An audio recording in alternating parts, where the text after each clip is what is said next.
Hi everyone. So in this video I wanted to show you a kind of neat way of looking at cognitive models and homeostasis and other things to find a sort of complete picture of how cognition might work. And of course it's a simplified model and it's a theoretical construct, but it's in a way it's a way of viewing it that I think is nice because it gives you an idea of how things work, and at the same time it's a good theoretical construct to build from. So let's get started. So in a way, everything you experience, since your mind is a machine that processes information, is stimuli. So it's mostly sensory input. You have smell, touch, sight, taste, and hearing. And through these senses, things come in, and a lot of that stimuli crosses the threshold to the conscious mind. So my voice would be such a stimuli.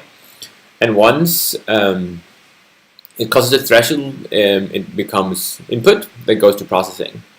But we also have unconscious input, and feelings are of course an unconscious input. And I think feelings can be viewed as a way that the unconscious part of our mind communicates with us. So this could be sensory input. We sense something in the environment and we can't put it into conscious thought, but we feel something is off, perhaps. Could be so your gut feeling, it doesn't feel right, or it's bodily input, simply that your body is communicating with you and saying maybe you're tired or something else is going on, and this also gives rise to input that gets processed. And we also have thoughts themselves that are in their own category, and a lot of our time are spent thinking. So thoughts are kind of like a self-fulfilling loop where we have thoughts and they give rise to input, and that in turn give us more thoughts. So, but there is a special type of process that goes on. And what you can say about thought is that a thought is probably risen from when you have a difference in homeostasis or balance in the mind, and something changes, and when something changes, you have an extra activation of energy, and so your mind starts to think about things, and what the mind thinks about is dependent on what you think about before. So you view your thoughts as this different kind of like a trail of thought, that it's different kind of layers and it keeps going on different threads. So that's kind of how your thoughts work. And then you have your input that goes to processing in a sense. And how you would determine this input is determined by basically two big factors. And one is the homeostasis of your body. And that means like your overall state. How good are you feeling? And your cognitive models. And your cognitive models are kind of like how you view the world and everything in it. And it's likely that these models are verbal in nature, meaning they're based on words.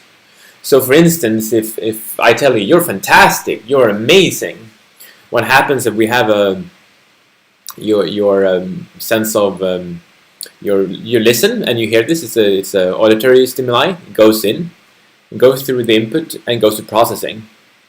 And depending on your cognitive models, you can view this differently. But it probably goes to models of yourself. Oh, I'm awesome, good to hear, right? And inside this model of ourself, there might be values related to different constructs. So maybe what you think about yourself.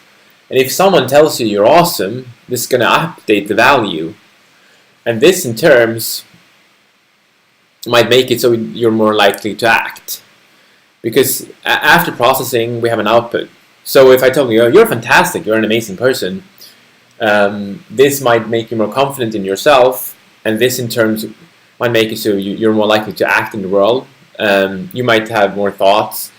Right. It might also react to your feelings, because feelings are unconscious processing. If someone tells you you're fantastic, you might feel great, like wow, that feels great. And that's because at the same time as you have a conscious process where things get updated, there's also unconscious constructs that get updated. And I think happy feelings are, in a way, the feelings that you're correct in your computations, or that your way of viewing the world is correct.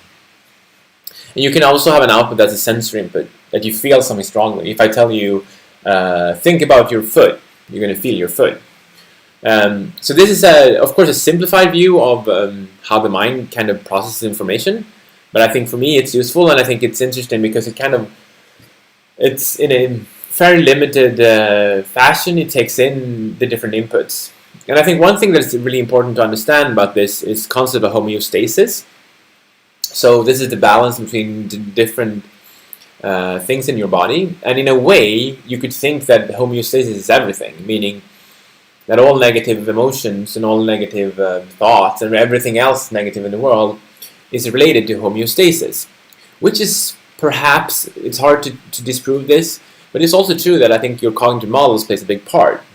Meaning, if you look at the sky and it's gray outside, if you think this is good or bad depends on what your view of a gray sky, if you think it's good or bad. But if you change these models, of course you might like all weathers.